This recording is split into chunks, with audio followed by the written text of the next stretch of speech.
Thrilled, excited. I got this over the weekend. Frank Zappa, Cheaper Than Cheap. It's live 1974. It was an unreleased made-for-TV concert that he funded, and he recorded in his soundstage with the lighting rig to look like one of his actual shows, and because of some technical difficulties, was never released. Stashed in the vault. We've all heard, Zappa fans have all heard about the vault. Well, this came out of the vault. With modern technology, whatever the problems were, they were able to clean it up, release it. It just came out. And you can't, this is a beautiful package, by the way. The 3 trifold with pictures of the live show. And it comes with a nice book right here. But you really can't talk about this record without talking about Roxy and Elsewhere. The 1974 album. This was his 18th album. And it was a double album of the most complex music he had released yet. It bridged the gap between his rock songs and his more progressive composition stuff. Going back to 72, he started messing with jazz fusion on Waka Jawaka, big band jazz on Grand Wazoo. By 73, overnight sensation, he was doing rock songs again. Apostrophe was a combination of the progressive tendencies, the jazz, and the rock songs. And then came this. And this was the album that really showed the virtuosity of his band.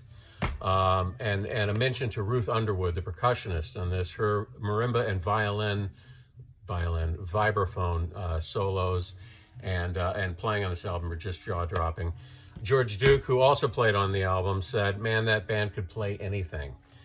It's a fantastic album. And I bought, this was my first Zappa album, by the way. I bought this, I think, in 7th grade. And, you know, I'd heard Zappa was crazy music, but there was no internet unless you knew some older guy who had the record, which I didn't. Radio wasn't playing this, so you just had to buy it and take a leap. And I did, and after a lot of listening to it and wrapping my head around it as a little kid, I became a huge lifelong Zappa fan, which, of course, now you can understand why I'm so excited about this. Released the same year, live, same band. And this also came out, if you're going down this rabbit hole of this era, the 74 Roxy, this is called Roxy by Proxy. It's a double LP, and it's an official release, Zappa Records. It came out, I don't know, 2011. And it's alternative takes that were never released, and different versions that were never released on the original double album, 2 LP set. And finally, I mean, this is mind-blowing. You can't do that on stage anymore. He had some contractual obligation with Rykodisc to release, I think, 6 volumes of You Can't Do That on Stage anymore. And most were compilations of different years and different bands. This was completely the 74 band, about a year after Roxy and Elsewhere. And they were so mind-blowingly tight and so dangerous that this is just an incredible record. I don't know how hard it is to find.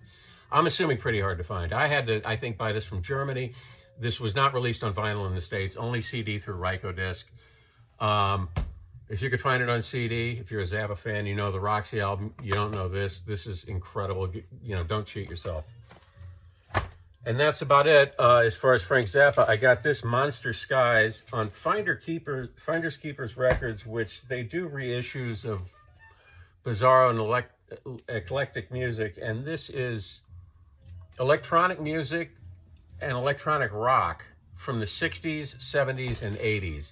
It's quirky. I don't know exactly what the mission statement is or why, what you know, like it said it's culled from the vaults of Finders Keepers. So I guess this means, and they're also doing some collaboration with Dual Planet, which is an Australian label. I guess I didn't do my homework. It's a weird record, and I shouldn't complain about having a weird record because I like weird records, just because I don't completely understand what went into putting it together.